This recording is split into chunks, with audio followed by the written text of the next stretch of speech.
¿Qué tal? Muy buenos días a todos. Muchas gracias por acompañarnos una vez más en esta presentación de los seminarios web del Ceneval. En esta ocasión tendremos el gusto de presentar de la mano de nuestros articulistas el nuevo número de la revista Ceneval Investiga, el número 10. Me presento, yo soy Lilian Casais y voy a estar acompañándolos también en este seminario. Nuestros compañeros que participarán el día de hoy son la doctora Adriana Marín Martínez, jefa del Departamento de Información y Documentación Especializada. Contamos también con la participación de la licenciada Ingrid García Pinzón, jefa del Departamento de Investigación. Asimismo, nos acompaña el maestro Miguel Herrera Ortiz, subdirector de Desarrollo Profesional, y la licenciada Evelyn Quetzal Rodríguez Pérez, técnico académico de Desarrollo Profesional. Hola, buenos días. Estos son los temas que abordaremos el día de hoy, que además pueden encontrar en la revista. Les recordamos también que pueden ingresar a nuestro sitio web y descargar ya este número. A su vez, en su panel de mandos pueden también encontrar este documento listo para descargarse. Trataremos acerca de la entrevista a la doctora Mónica Porres Hernández, rectora institucional de la Universidad del Valle de México, y además los artículos de este número de la revista Ceneval Investiga número 10, competencias fundamentales en el campo de la evaluación educativa, participación de Ceneval en la IFE Conference 2024, Educación en la Era de la Inteligencia Artificial, la introducción a los modelos de diagnóstico cognitivo y la conferencia sobre innovaciones en la evaluación 2023. Los reactivos de mi examen están realmente sesgados, poniendo la diversidad, equidad, inclusión y accesibilidad en primer plano.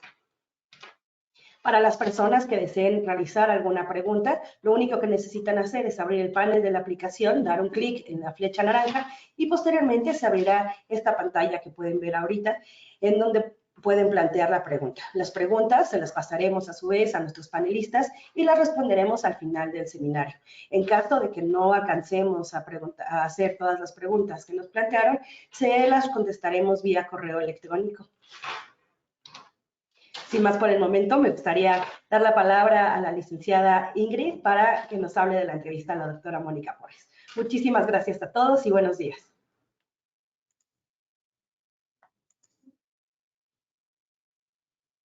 Gracias, Lilian. ¿Qué tal? Buenos días. Yo no veo la presentación ya. Súper. Muchas gracias. Bueno, la que sigue, por favor. Esta entrevista que ustedes pueden ver en el número que está cargado ahí en los documentos al cual pueden acceder por medio del link que está ahí, trata sobre la doctora Mónica Porres Hernández. Ella es rectora institucional de la Universidad del Valle de México. Es académica y consultora experta en el ámbito educativo, especialista en educación a distancia e investigación educativa, así como en la capacitación y desarrollo académico, y esto con la finalidad de promover la formación docente y la gestión educativa en particular. La doctora Porres es egresada del Tecnológico de Monterrey de la carrera de Ingeniería Bioquímica, estudió una maestría en Educación y Liderazgo Educativo, concluyó el doctorado en Educación como especialista en Diseño Instruccional. Ha ejercido la docencia desde hace más ya de 30 años, impartiendo clases desde el nivel de preparatoria hasta maestría. Esto ha sido en las modalidades presencial y virtual. También ha diseñado e impartido diferentes programas de capacitación enfocados al desarrollo de habilidades docentes, siendo instructora certificada a nivel nacional por CONOCER. Participó como metodóloga experta en el diseño del programa de certificación en competencias docentes para la educación media superior del Instituto de Profesionalización de los Servidores Públicos del Poder Ejecutivo del Gobierno del Estado de México. Ha dirigido tesis a nivel doctoral y de maestría. En el año 2009 ingresó a la Universidad del Valle de México como directora institucional de formación docente en la Dirección de Desarrollo Académico. Posteriormente fue vicerrectora de preparatoria, donde uno de sus principales logros fue acreditar ante el Sistema Nacional de Bachillerato a 6 campus. Actualmente, la doctora es rectora institucional de la Universidad del Valle de México y presidenta del recién conformado Comité de Equidad y Género. Algunos de los temas relevantes que se abordaron en esta entrevista fueron: es la primera mujer rectora institucional de la Universidad del Valle de México. los retos actuales, el modelo educativo y la experiencia de inserción laboral de su institución, los beneficios de aplicar los exámenes del Ceneval en su institución y su experiencia y opinión como parte del Consejo Asesor de los cuestionarios de contexto del Ceneval. Acá, desde el lado de este Consejo Asesor, tuvimos la oportunidad de compartir con ella. Por supuesto, nos hizo aportaciones brillantes y sobre todo en beneficio de estos instrumentos para el mejor apoyo a nuestras instituciones usuarias.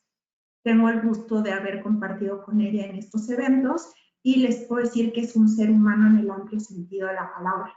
Los invito cordialmente a revisar esta entrevista tan interesante. Muchas gracias. La que sigue, por favor. A continuación, le voy a ceder la palabra a los autores Miguel Herrera y Evelina Quetzalí Rodríguez, quienes van a hablar sobre este interesante artículo sobre competencias fundamentales en el campo de la evaluación educativa. Adelante, Quetzalí, gracias. Gracias, Ingrid. Nuevamente, buenos días a todos y a todas. A continuación, Miguel Herrera y yo vamos a presentar el artículo denominado Competencias Fundamentales en el campo de la evaluación educativa, el cual les invitamos cordialmente a que lean en la revista número 10 de Ceneval. La siguiente, por favor. Este artículo refleja un trabajo desarrollado por los especialistas del Consejo Nacional de Medición en Estados Unidos. Su objetivo era definir exactamente cuáles son las competencias fundamentales que se requieren en el campo de la evaluación educativa. Y esta inquietud surge a partir de que el campo de la evaluación educativa se ha vuelto cada vez más complejo y amplio, y que las evaluaciones o pruebas tienen importantes consecuencias de diversos tipos. Por eso es vital que todos los que colaboramos en su elaboración contemos con las competencias idóneas. Pero, ¿cuáles son las competencias idóneas? La siguiente, por favor.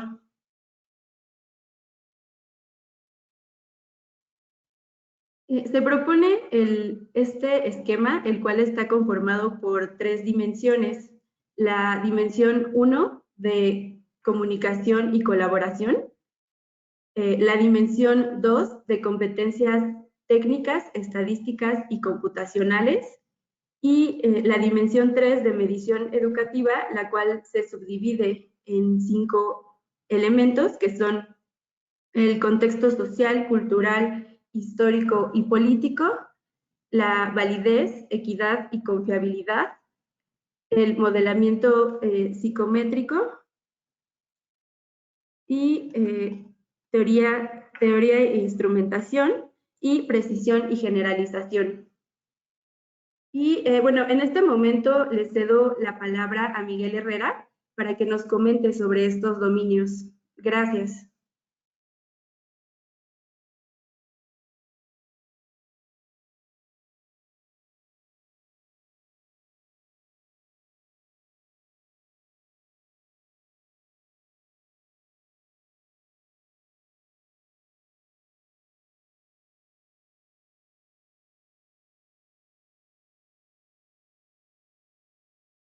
La siguiente diapositiva, por favor. Sí, como mencionaba mi compañera Quetzalí, son 3 dominios. El primer dominio lo denominan comunicación y competencia. Comunicación se refiere a que tengamos la capacidad de transmitir información técnica, información de las pruebas, información conceptual de las pruebas, informaciones de resultados de reportes de una manera accesible, intuitiva, sobre los alcances, límites y lo que significan los resultados de los instrumentos de medición. Este ámbito de comunicación pues se ha vuelto demasiado importante porque no solamente en el ámbito de la evaluación educativa, sino en otros, transmitir, comunicar de la mejor manera posible es todo una competencia, es toda una habilidad y es muy necesaria en estos tiempos. Es también por esta razón que tenemos este tipo de seminarios. Adelante, por favor. En este mismo dominio, otra competencia de la que comentan estos autores tiene que ver con la capacidad de colaborar. El campo de evaluación educativa es un campo muy, muy interesante, muy agradable, porque participamos gente de muy diversa formación. Aquí en el Ceneval tenemos abogados, psicólogos, pedagogos, comunicadores, diseñadores, ingenieros, programadores, físicos, biólogos, etcétera, etcétera. Entonces mencionan los autores que tengamos la capacidad de escuchar a profesionales de otras áreas diferentes a la nuestra, de poder captar, entender la perspectiva que ellos manejan con respecto a diferentes problemas. Y como les decía, el área de evaluación educativa es un área muy, muy agradable por esa conjunción de diversos profesionales de diversos ámbitos. Adelante. El dominio 2 tiene que ver básicamente, por decirlo de una manera muy simple, con estadística.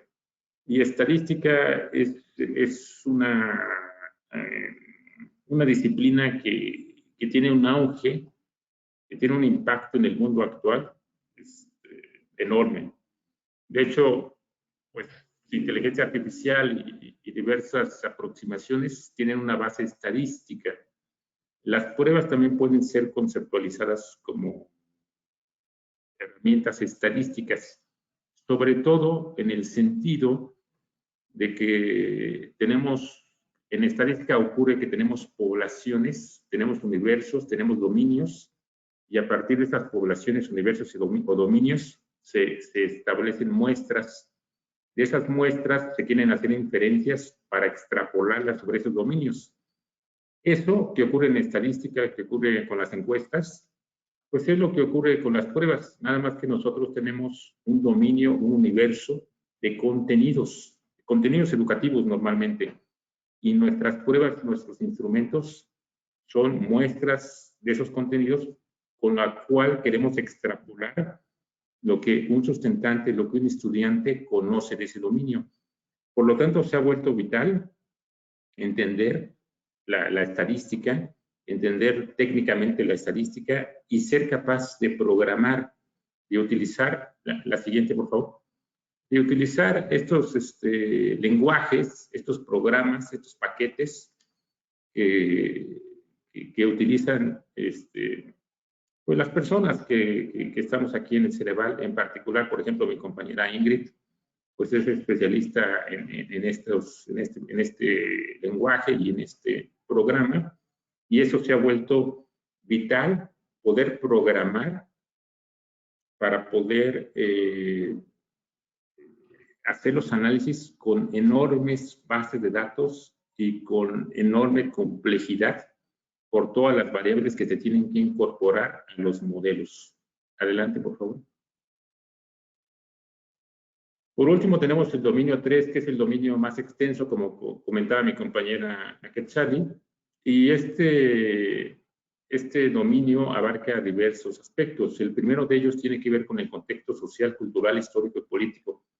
Las pruebas nunca han estado exentas, la evaluación nunca ha estado exenta de controversias. Este libro es un libro ya de hace unos años, pero fue muy controversial y es un libro básicamente de pruebas, es un libro que apareció antes de Internet y produjo una gran controversia. Esto nos obliga a nosotros como institución, como gente responsable de elaborar los exámenes, a tener en cuenta siempre todos los aspectos sociales, culturales, históricos y políticos. La siguiente, por favor. En este dominio también se encuentran cosas que son tradicionales de la elaboración de pruebas, lo digo muy brevemente.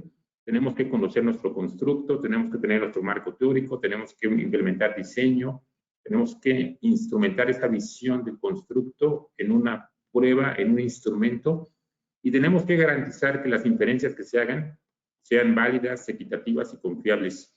Estos son grandes temas dentro del campo de la evaluación educativa y siguen apareciendo libros, sigue apareciendo información.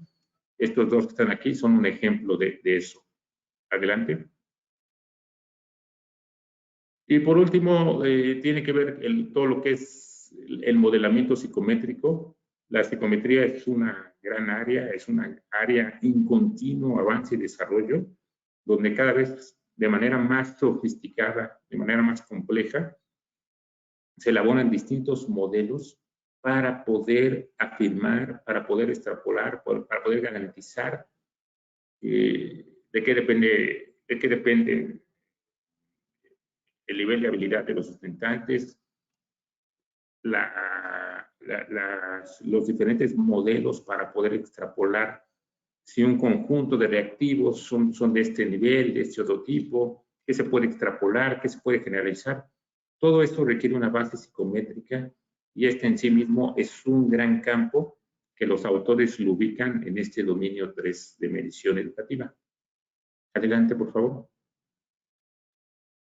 Entonces, de manera muy breve, para resumir, necesitamos ser comunicadores, necesitamos poder comunicar de manera accesible, necesitamos colaborar con gente de diversas profesiones, necesitamos tener esta capacidad estadística, necesitamos entender el contexto social, histórico. Las pruebas no se hacen en el vacío, hay que entender nuestro contexto, hay que hacerlo bien desde un punto de vista de lo que significa hacer pruebas, y esto involucra generalizar, involucra validez, involucra conocer los constructos, involucra implementarlos en un diseño, involucra la confiabilidad y involucra los aspectos computacionales que son, pues, todos estos modelos, en particular los modelos de la teoría de respuesta al ítem, que se han vuelto cada vez más complejos, cada vez más sofisticados y cada vez con mayor alcance.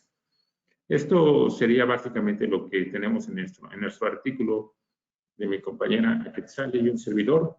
Los invitamos a que lo revisen en la revista, que la pueden descargar. Y a continuación, la siguiente, por favor. A continuación, las autoras Ingrid García Pinzón y Laura Ortega Torres. En esta ocasión, mi compañera Ingrid nos va a comentar de la participación del Ceneval en la IFE, en la conferencia del IFE de 2024, Educación en la era de la inteligencia artificial. Adelante, Ingrid. Muchas gracias. Gracias, Miguel. Muchas gracias. Pues bueno, la que sigue, por favor. Quisiera invitarles a que revisen este interesante artículo que escribimos Laura y yo. Esto con referencia a nuestra asistencia como ponentes y como asistentes al IFE Conference. En esta ocasión, esta conferencia tuvo como título Educación en la era de la inteligencia artificial. Iniciemos, o me gustaría que iniciáramos con una mirada hacia el futuro, donde la inteligencia artificial no solo es una herramienta, sino un pilar fundamental en la educación. Imaginemos un mundo donde cada interacción educativa está personalizada y optimizada para el máximo beneficio de estudiantes y educadores. En la IFE Conference 2024, realizada del 23 al 25 de enero, abrió esta ventana al futuro. Nos mostró el potencial ilimitado de la inteligencia artificial en la transformación educativa. A partir del 2014 se llevó a cabo el Congreso Internacional de Innovación Educativa del Tecnológico de Monterrey, el cual se renovó como IFE Conference, nombrado así por el Instituto para el Futuro de la Educación del Tecnológico de Monterrey. A pesar de su actualización, continúa siendo una conferencia internacional de innovación educativa enfocada en aprender, conectar y colaborar para crear un futuro mejor para las personas. Los objetivos principales de esta conferencia son identificar tendencias, los retos y las oportunidades que presenta el mundo educativo actual, proponer nuevos métodos y herramientas de enseñanza-aprendizaje que las nuevas generaciones demandan y promover sobre todo la creación y el fortalecimiento de una red multidisciplinaria de especialistas que intercambien experiencias buenas y sobre todo buenas prácticas también con propuestas de valor. La edición de este año fuimos asistentes, 4.400 personas de 39 países. Se le llamó La educación en la era de la inteligencia artificial y estuvo dirigida hacia una tendencia que actualmente estamos experimentando, la llegada de la inteligencia artificial. que está impactando en los ámbitos laboral, educativo y lo continuará haciendo en los próximos años. Durante 3 días de participación se presentaron distintas conferencias magistrales, paneles, rectores y miembros de instituciones de educación superior mexicanas como el Tecnológico de Monterrey, la Universidad Panamericana, autoridades de asociaciones educativas de educación superior como la Federación de Instituciones Mexicanas Particulares de Educación Superior y la NUYES. Autoridades también educativas como la Secretaría del Estado de Nuevo León, así como representantes de instituciones de educación superior de otros países, como las universidades de Oviedo y de San Francisco de Quito, la University College London, la Harvard University, Western Governors University, University of Warwick y University of British Columbia, entre otras. Estas pláticas sirvieron un poco para exponer propuestas, experiencias e investigaciones para afrontar los desafíos y aprovechar las oportunidades de la inteligencia artificial, sobre todo en el caso de la educación superior. En ese sentido, como ya les comenté, la conferencia reunió un conjunto de expertos de todo el mundo, cada uno compartiendo su visión única sobre la fusión de la inteligencia artificial y la educación. Discutieron desde innovaciones actuales hasta aspiraciones futuras. Destacaron proyectos que ya están marcando la diferencia en la educación y la evaluación educativa de todo el mundo. La relevancia de estos temas, por supuesto, que radica en su capacidad de reformar no solo cómo aprendemos, sino también cómo enseñamos, evaluamos y gestionamos el proceso educativo. Uno de los momentos más iluminadores que quisiéramos compartir con ustedes fue la presentación del caso del uso de la inteligencia artificial en la personalización del aprendizaje. Imaginen sistemas que adaptan el contenido en tiempo real hacia las necesidades de cada alumno, ofreciendo desafíos que están justo en el límite de sus capacidades, sus necesidades y cómo éstas se van moviendo en el tiempo de acuerdo a las adaptaciones dado que cambia su aprendizaje, la inteligencia artificial va adaptando y de esta manera va generando un aprendizaje más eficiente y probablemente más personalizado. Por supuesto que se exploraron las implicaciones éticas desde la privacidad de los datos hasta la equidad en el acceso de estas tecnologías avanzadas. Algunas preguntas críticas, por ejemplo, que también resaltaron fueron ¿cómo nos prepararemos para estos nuevos paradigmas y qué significa para los estudiantes cuya experiencia educativa podría ser radicalmente diferente a todo lo que hemos conocido hasta ahora? Este artículo que ustedes pueden revisar en la revista profundiza en algunas de estas cuestiones abordadas durante el evento y presentando una visión equilibrada de los desafíos y oportunidades que se avecinan e intentando que todos los actores del sistema educativo participemos activamente en la conformación de este futuro. En este sentido, les invito a revisar el artículo que un poco más allá de ser una simple lectura, tratamos de que fuera una llamada de reflexión al debate y lo más importante, a la acción. En este momento es hora de que se influya el rumbo de la educación, de garantizar que la integración de la inteligencia artificial beneficie a todos equitativamente. No se trata solo de adaptarse a los cambios, sino de ser parte de ellos. El Ceneval contribuyó presentando una investigación donde se analizaron los datos o información obtenida a partir de los exámenes generales de egreso de la licenciatura, los EGEL Plus, y sus cuestionarios de contexto. El estudio tuvo como título Navegando el futuro, diferencias entre perfiles de estudiantes universitarios y sus oportunidades laborales en la era de la inteligencia artificial. Este estudio tuvo como objetivo describir los perfiles de los estudiantes universitarios en relación con algunas características de su ingreso al mercado laboral, sobre todo dadas las características nuevas que se están solicitando a partir de las modificaciones que estamos viviendo o los cambios que estamos viviendo con el uso de la inteligencia artificial. Examinamos la cualificación de personas que han concluido o están concluyendo el nivel superior, su nivel de trabajo en equipo, su nivel socioeconómico, las expectativas de conseguir un empleo relacionado con su carrera y sus expectativas económicas. Este estudio identificó 4 perfiles latentes en estudiantes universitarios, considerando estas innovaciones, cada uno con un enfoque único hacia la inteligencia artificial. Y el primer perfil, que pueden revisar en el artículo, recibe el nombre de iniciadores ambiciosos. Representa el 7.5% de la muestra. El segundo perfil le dimos el nombre de realistas solitarios y constituye el 20.7% de la muestra.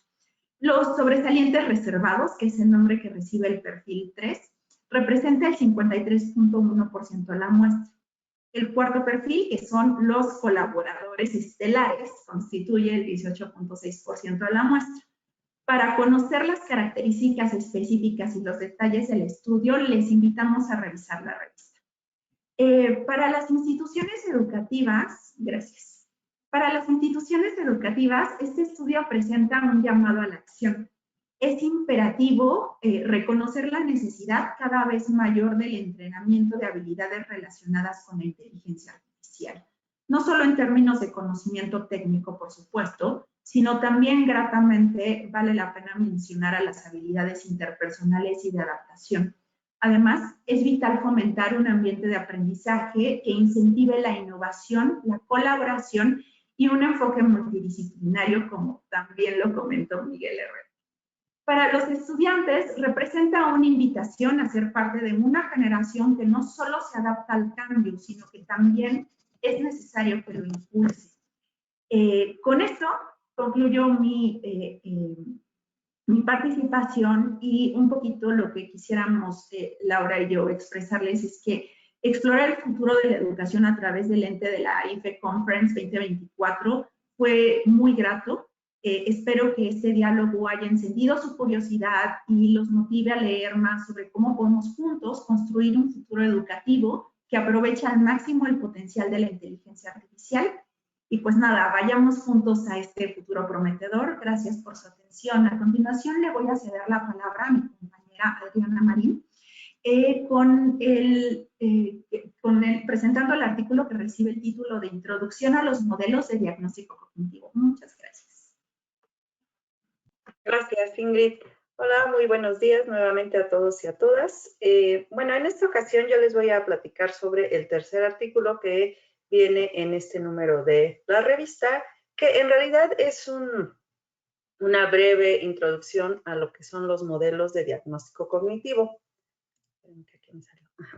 Ok, bueno, estos modelos inicialmente se empezaron a utilizar los docentes en el aula en sus exámenes. Y esto porque estos modelos lo que hacen es ofrecer información como más detallada sobre las fortalezas y las áreas de oportunidad en este caso de los estudiantes. Entonces, a los docentes les permitía identificar qué es lo que sus estudiantes sabían y qué es lo que no sabían.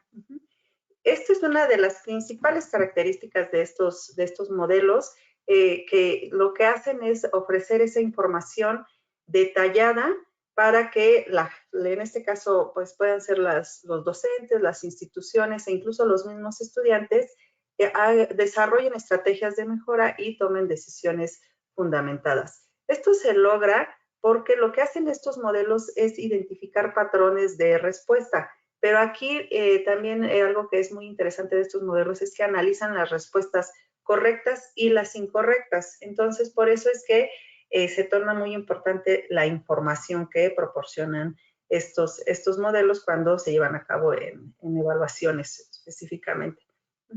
Y lo que se obtiene son perfiles de estudiantes. Es algo muy similar a lo que nos presentaba, nos comunicaba esta Ingrid, que son perfiles de estudiantes e incluso este análisis de perfiles latentes es una de las bases tanto teóricas como estadísticas de estos modelos. Y como dice aquí en la diapositiva, pues con esta información se pueden desarrollar estrategias de mejora y toma de decisiones.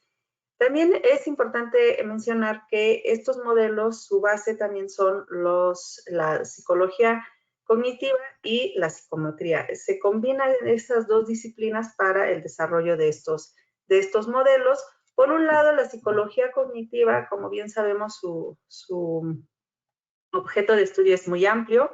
principalmente es la forma como procesamos la información, cómo percibimos, cómo razonamos y específicamente una de las áreas donde más nos interesa aquí en la evaluación educativa pues es cómo aprendemos. Cómo aprendemos y cómo razonamos. Entonces, esta área de la psicología es muy, muy relevante para estos modelos. Y también, bueno, la psicometría, como sabemos constantemente, y lo comentaba Miguel hace también un momento, es de que la psicometría constantemente se está renovando, se están desarrollando modelos estadísticos cada vez más robustos y esto es lo que nos permite también como comprobar y tener evidencias de que estamos evaluando de manera adecuada un dominio específico. Por lo tanto, en la evaluación educativa y específicamente en estos modelos, la psicología cognitiva nos permite representar de manera más completa un constructo y de esta forma seleccionar las tareas o los reactivos más adecuados. Y también la psicometría, insisto, en estos modelos permite desarrollar modelos estadísticos en los que se incorporan parámetros que especifican los atributos cognitivos necesarios para contestar correctamente un reactivo y estimar su impacto. Aquí, como vemos en la diapositiva, atributos cognitivos está en negritas porque es la base de estos modelos. O sea, nosotros tenemos que definir estos constructos cognitivos para poder pues, lograr ese objetivo de ofrecer información más detallada sobre el desempeño de los sustentantes. La siguiente, por favor. Y bueno, entonces, como les decía, lo básico es tener una lista de atributos. En este caso, nosotros les estamos mostrando aquí una lista de 9 atributos que utilizaron en un estudio para evaluar comprensión lectora. Aquí, bueno, nada más hicimos la tabla mencionando cada uno de los atributos, pero los atributos cognitivos se deben de describir de manera muy detallada para poder, como les decía, al final lograr ese objetivo de ofrecer información más precisa para las instituciones, para los sustentantes, para los docentes y para la población en general. Entonces, regresando a este ejemplo, vemos que son 9 atributos. Estos autores definieron que la comprensión lectora la iban a evaluar con estos 9 atributos. Como les digo, ellos lo sustentaron de manera muy sólida, tienen una descripción mucho más detallada de lo que aquí estamos presentando y ese es lo principal de estos modelos. Aquí, por ejemplo, vemos que estos autores dicen que el primer atributo que van a evaluar es determinar el significado de una palabra a partir de un contexto. O sea que el sustentante al momento de contestar un reactivo tiene que demostrar que puede determinar el significado de una palabra a partir de un contexto. El atributo 2, determinar el significado de una palabra sin tener contexto.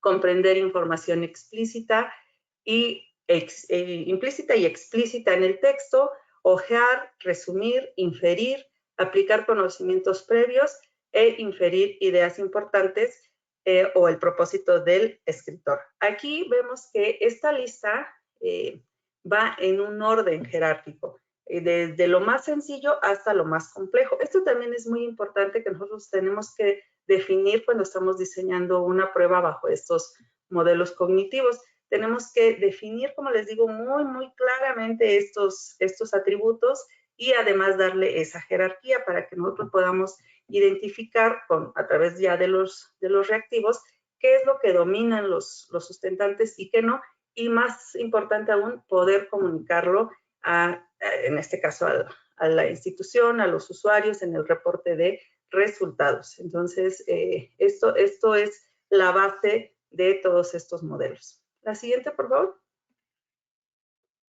Y bueno, una vez que tenemos esa lista de atributos bien definidos, bien detallados, además tenemos que tener un argumento teórico-metodológico respecto a estos atributos, lo que hacemos o lo que se hace en estos modelos es elaborar la matriz Q. La matriz Q es también, a partir de esta matriz, es que vamos a elegir un modelo estadístico apropiado a las características que se vayan definiendo en este diseño de las evaluaciones. Entonces, aquí, por ejemplo, vemos que del lado izquierdo están los reactivos, y luego vienen aquí ya representados esos 9 atributos que habíamos comentado la vez pasada, bueno, en la sesión en la diapositiva pasada. Entonces, aquí ya vemos que están los reactivos. Este estudio evaluaron a través de 20 reactivos, y entonces aquí solo pusimos el resumen, pero lo que podemos ver es que en el reactivo 1 se evaluó el atributo 1, el atributo 3, el 5 y el 7. Entonces, aquí podemos identificar que lo que nosotros queremos con ese reactivo 1, o estos autores lo que querían con el reactivo 1, es que el sustentante pudiera determinar el significado de una palabra a partir de un contexto, que es el atributo 1, comprender información explícita en el texto, que es el atributo 3, ojear, que es el atributo 5, e inferir, que es el atributo 7. Entonces, aquí es donde se especifica todo lo que se desea de parte del sustentante, que demuestre el sustentante para poder decir que domina o no cierto contenido, en este caso, comprensión lectora. Y así sucesivamente vemos que el reactivo 2 mide el atributo 1, no alcanzo a ver, el atributo 5, el 7 y el 8. Y así sucesivamente cada uno de los 20 reactivos. Esta matriz, como les comentaba, es muy importante porque a partir de aquí se va a hacer el análisis estadístico. Entonces, otra de las cosas que también tenemos que definir es si la respuesta va a ser dicotómica, como respuesta correcta o incorrecta, o va a ser una respuesta graduada, que lo conocemos como politómica. Aquí se empieza a ser cada vez más complejo porque si es una respuesta politómica, pues ya tendríamos que tener más elementos, y el modelo estadístico tendría que tener y considerar todos estos aspectos. Otro punto que es clave para definir o para elegir el modelo estadístico que vamos a desarrollar es si le llamamos o se le llama en los modelos cognitivos si es una estructura compensatoria o no compensatoria. ¿Qué quiere decir con esto? Es que, por ejemplo, en el reactivo 1 ya vimos que evalúa cuatro atributos. Entonces, si nosotros nos vamos por una estructura compensatoria, con que tenga un atributo bien, ya podríamos decir que ese reactivo lo podríamos considerar como correcto. Y como les digo, esa es la estructura compensatoria. La estructura no compensatoria tendríamos que tener en el reactivo 1, nosotros evaluar o el sustentante en verdad demostrar que posee los 4 atributos para considerarlo como respuesta correcta. Y así, como les digo, se vuelve cada vez más complejo, depende también, hay muchos estudios donde nada más se evalúa un atributo por reactivo, hay unos que evalúan 2, en este caso, bueno, fueron más de 2 cada uno de los reactivos, entonces esto se hace todavía más complejo, y es por eso que hay muchos modelos estadísticos de diagnóstico cognitivo, como vamos a ver en la siguiente diapositiva, por favor. Aquí, bueno, aquí yo no lo alcanzo a ver muy bien, pero aquí aparecen muchos modelos de diagnóstico cognitivo, y como les decía, aquí están clasificados en que si la escala es dicotómica o politómica, e incluso hay unos que utilizan o que pueden usar ambas, y la estructura de cómo están relacionados los atributos, si es compensatoria o no compensatoria. Esta tabla proviene de un libro que se publicó en el 2011, y ya existían todos estos que estamos viendo aquí en esta diapositiva, pero ya actualmente pues ya existen más modelos, y una de las características o uno de los, digamos, desventajas de estos modelos de diagnóstico cognitivo es que cada vez se vuelven más complejos, no son tan intuitivos. Aquí, por eso les decía que aquí es una breve introducción de estos modelos, porque lo que quisimos hacer es que fuera algo como muy intuitivo, entender como la base de estos modelos, pero son muy, muy complejos, y de verdad pareciera que cada uno tiene su propio programa, su software. Entonces es una de las desventajas que tienen estos modelos, pero la verdad es que también, por otro lado, son muy interesantes, y cada vez se están utilizando más. como les decía, inicialmente antes era nada más a nivel de los docentes en una universidad, si acaso en un examen departamental, pero ahora ya se están utilizando cada vez más en evaluaciones a gran escala, como las que hacemos aquí en el Ceneval. La siguiente, por favor. Entonces, independientemente del modelo que se elija, es como, pues, o sea, vamos a obtener resultados muy, muy similares que, como les decía, estos modelos lo que hacen es identificar patrones de respuesta para que nosotros podamos identificar cuáles atributos sí domina un sustentante y cuáles no, y de esta forma tener una clase latente o un perfil de estudiantes. Para este estudio, aquí lo retomamos. En este estudio lo que hicieron es que lo resumieron en únicamente 3 perfiles. Vemos aquí que está los básicos, los intermedios y los avanzados. Entonces, aquí clasificaron a cada uno de los sustentantes en estos 3 perfiles y como podemos ver aquí, están representados cada uno de los atributos.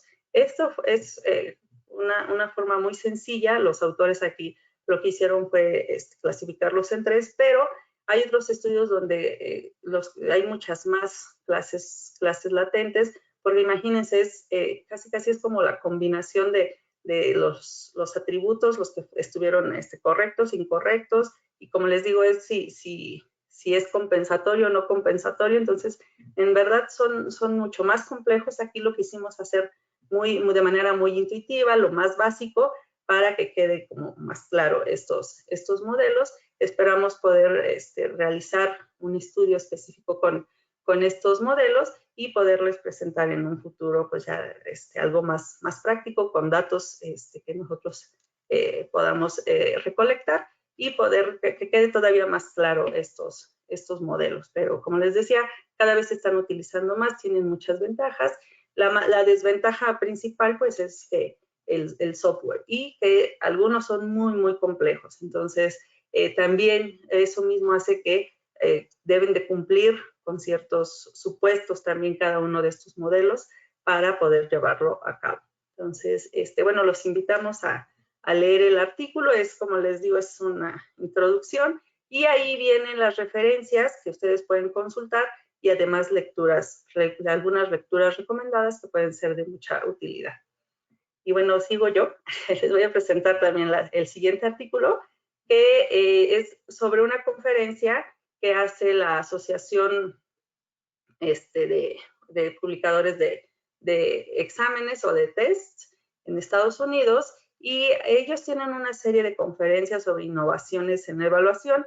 Esta se llevó a cabo en el 2023, y lo que en esta conferencia surgió principalmente, o se hizo para tratar de dar respuesta a la pregunta si los reactivos de mi examen están realmente sesgados. Y bueno, este es el título, y se llevó a cabo con diferentes panelistas. Voy a tomar tantita agua. Ahora sí ya. Bueno, aquí fueron diferentes panelistas los que participaron. La mayoría estaban involucrados en algún aspecto de la evaluación educativa, ya sea presentaron de unas asociaciones que se dedican a certificar arquitectos.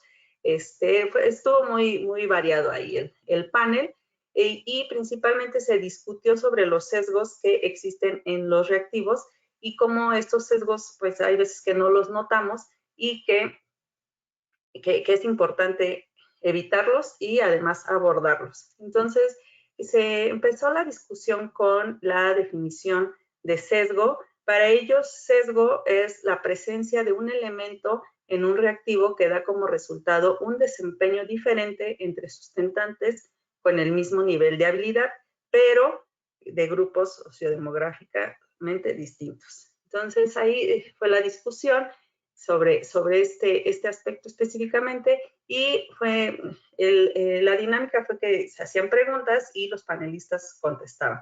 Entonces, una de las primeras preguntas fue que qué estrategias ellos implementaban en su organización para favorecer la equidad y minimizar las barreras en los programas de evaluación. Y aquí lo que hicieron o lo que comentaban es que un panelista decía que una estrategia consistía en reclutar a expertos de contenido que pertenezcan a distintos sectores de la población sustentante y que tengan un fuerte compromiso con la equidad en la elaboración de los reactivos. Y también mencionaban que a ellos les resultaba muy bueno veían que era muy bueno contratar o hacer que participaran expertos, tanto que apenas estaban iniciando en su profesión, como aquellos veteranos. Y entonces eso hacía que cuando me imaginaba yo en las mesas de validación, que los puntos de vista de ambos se conjuntaran para llegar a un acuerdo. Entonces ellos mencionaban que eso les resultaba muy útil.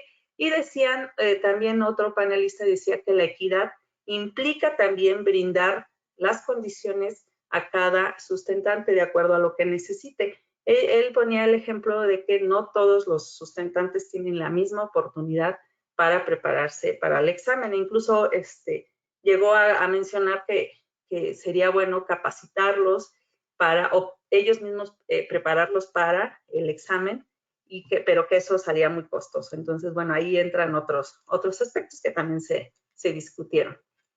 Y bueno, también conforme iba la discusión, la siguiente pregunta fue de qué manera se capacita a los expertos para que sean más efectivos en la elaboración de sus reactivos.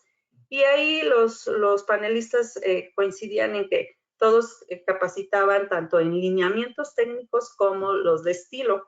Y también decían que un aspecto que mencionaron y que es importante resaltar es de que los sensibilizaban mucho a esos expertos que iban a elaborar sus reactivos y que les decían o los sensibilizaban en el sentido de que ellos tenían que tomar en cuenta sus características sociodemográficas y cómo estas sus características podrían impactar en los reactivos. Entonces, ahí hablaron mucho sobre eso. También dijeron que hablaban, sí, ya me acuerdo. Hablaban también de que cómo ellos podían, o cómo tendría que ser el trabajo colaborativo en las mesas de validación, por ejemplo, y que todos se sintieran integrados para que pudieran dar esa retroalimentación a los reactivos de los demás y que no se sintieran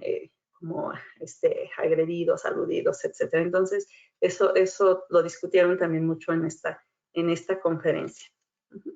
Y luego, la siguiente pregunta, por favor. Otra pregunta que también se hizo en el panel fue si existía algún método estadístico que funcione mejor para detectar el sesgo. Y todos los panelistas coincidieron y mencionaron el más común, ¿no? Que es el análisis de funcionamiento diferencial del reactivo. Es el que más se utiliza, el que más les arroja mayor información y que consideran que pues hasta ahora es el método más utilizado y que por supuesto funciona muy bien. Y ya posteriormente se hicieron preguntas por parte de la audiencia. Aquí solo rescatamos dos.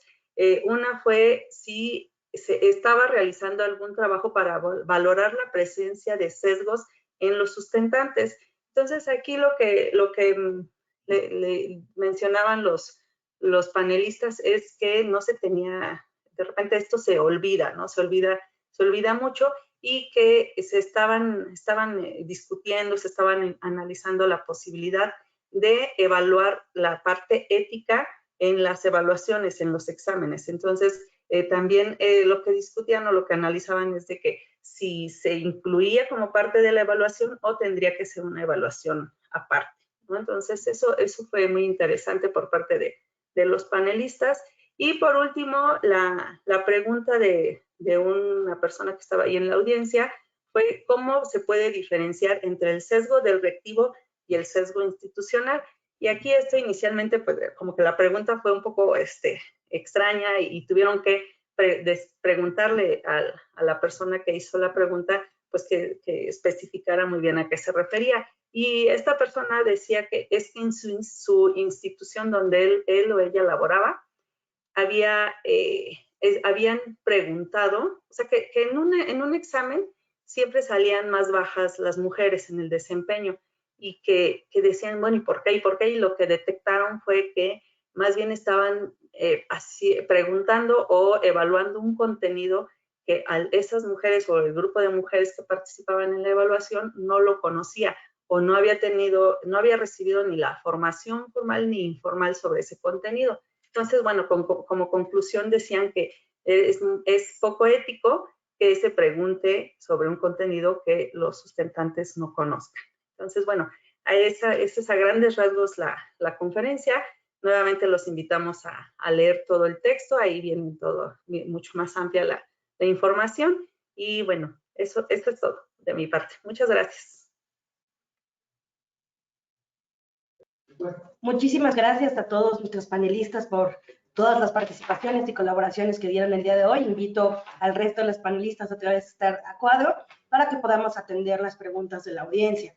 En este caso recibimos bastantes, les repetimos que en caso de que por cuestiones de tiempo no podamos contestarlas el día de hoy, se las haremos llegar al correo electrónico en el que se registraron. También, por favor, les recordamos que el número de la revista lo pueden descargar desde su panel de la aplicación, es el número ya en PDF, está el número para que puedan descargarlo, si no, en la página de inicio de nuestro sitio web también pueden encontrar el link a la revista y a todos los otros números que tenemos. De nuevo, también para quienes quieran participar como colaboradores en esta revista, pueden hacerlo escribiendo al correo electrónico que vamos a tener en la siguiente diapositiva una vez que terminemos la etapa de preguntas y respuestas. Entonces, comenzamos con las preguntas de la audiencia. Ingrid, por favor, ¿qué alcances tiene la inteligencia artificial ante la complejidad de los contextos y la individualidad de los alumnos en el campo de la evaluación educativa? Muchas gracias, Lilian. Una excelente pregunta. Creo que esa pregunta se puede responder en el momento presente porque es que la inteligencia ya está aquí. Es decir, una de las cosas que notamos en esta experiencia de IFE Conference es que ya hay muchas instituciones públicas, privadas, del sector privado, del sector de los gobiernos, que ya están con manos a la obra sobre este tema y utilizando distintas herramientas, pero esto va a cambiar. Es decir, esto va a ir cambiando. Fue también una cosa que se resaltó mucho en la IFE Conference. ¿A dónde vamos a llegar? No sabemos, pero sí sabemos que tenemos que subirnos al tren y andar el camino.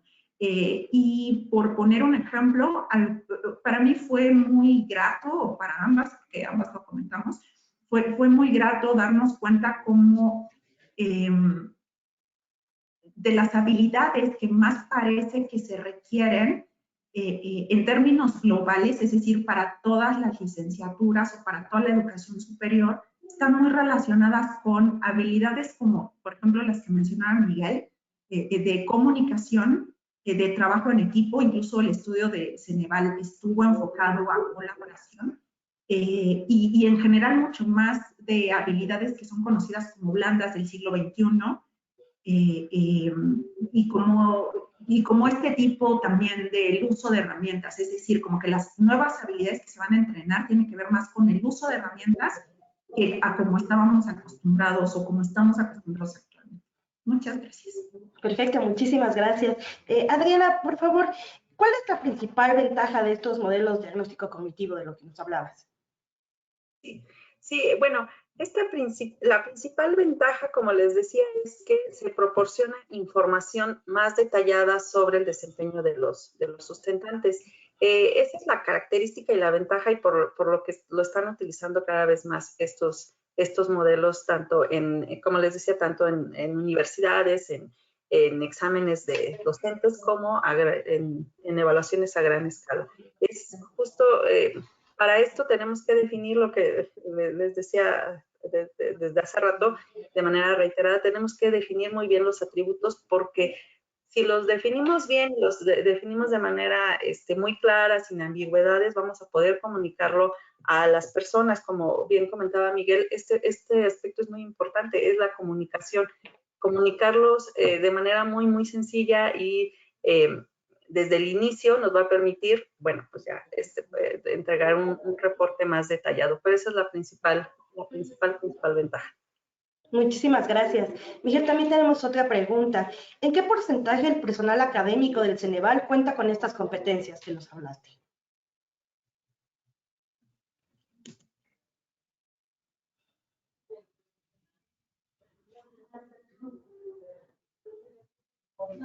Me parece que no se escucha.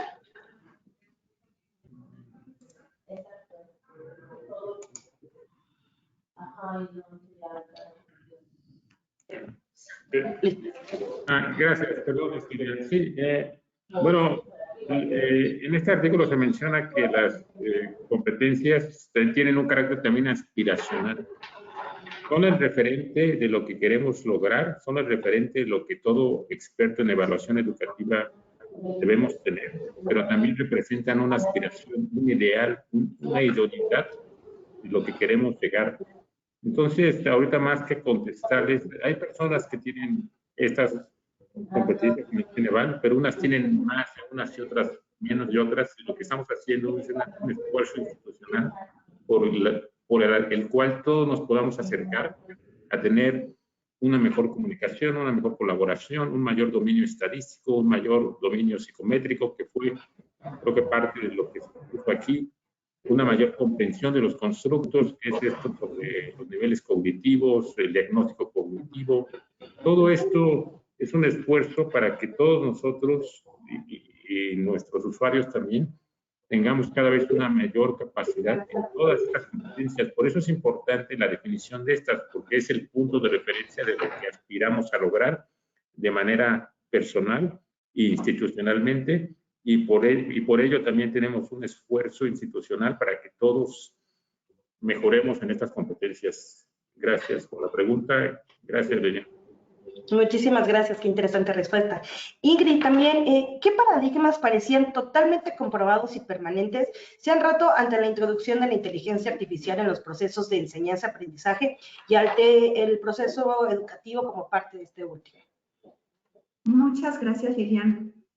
Bueno, esa es una pregunta que, disculpen, voy a permitirme usar un cliché para responderla, o sea, desde las visiones que nosotros tuvimos la oportunidad de ver a los ponentes en esta IFE Conference, más bien parecía que lo único constante iba a ser el cambio. O sea, sobre todo porque las herramientas cambiaban, las funciones de los profesionistas cambiaban, la manera en cómo cada uno de los expertos presentaba el uso de ciertas herramientas, justo lo que decían es de, bueno, ahora funciona así, y lo que se requiere es, por poner un ejemplo, un prompt que diga, que tenga sujeto, verbo, predicado, pero esto quizá vaya a cambiar dependiendo de si la herramienta requiere cambiar o si se requiere que las funciones del profesional cambien. Y más bien eso es lo que justo se espera que pase, que avancemos a un cambio constante en donde la adaptabilidad va a ser fundamental para cada uno de los profesionistas. Muchas gracias por la pregunta. Muchísimas gracias. Vamos a una última pregunta para Quetzali, por favor. ¿Qué relación existe entre los dominios de las competencias que nos hablaron?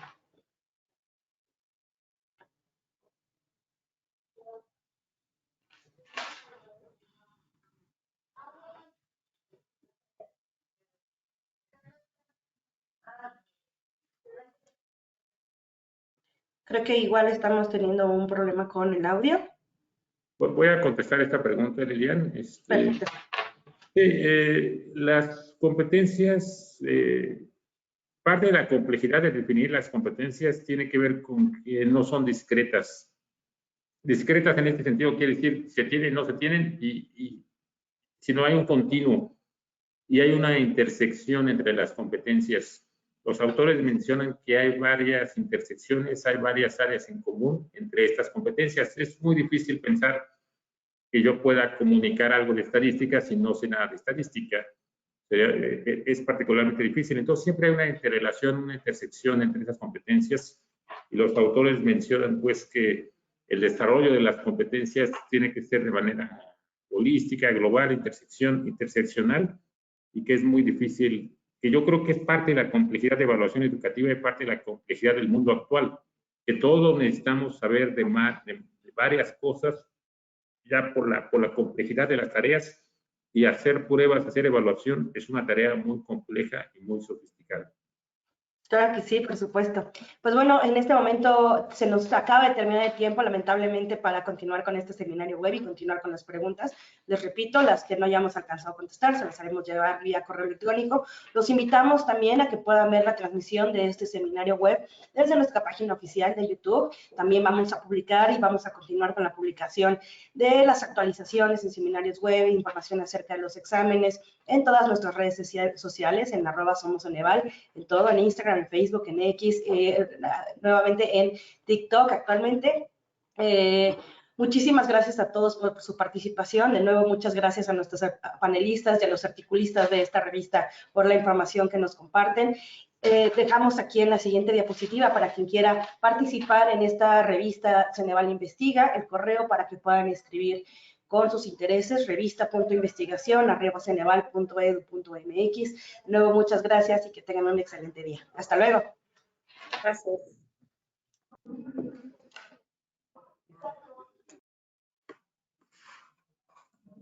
Preparamos solo para